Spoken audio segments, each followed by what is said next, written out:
Welcome to Not Milk Never Milk. Subscribe if you're lactose intolerant. You start by opening your document and getting the layout controls visible.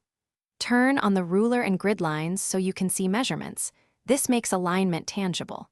Once done, enable formatting marks to reveal hidden spacing and set zoom to a consistent 100 or 125% so what you see matches what you edit. Now look at margins and rulers together. These are your reference lines. Make the first adjustments by dragging margin markers on the ruler to approximate the desired alignment.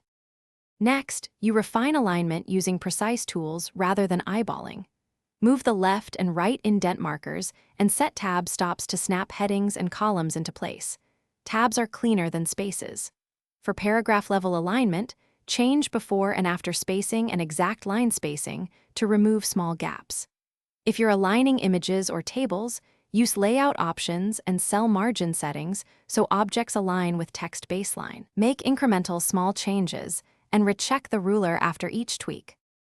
To finish, verify page setup for consistent margins and paper size, then update styles so changes apply document-wide. This prevents one-off misalignment. If some text still shifts, use clear formatting or paste special as unformatted text and reapply your style. This removes hidden formatting.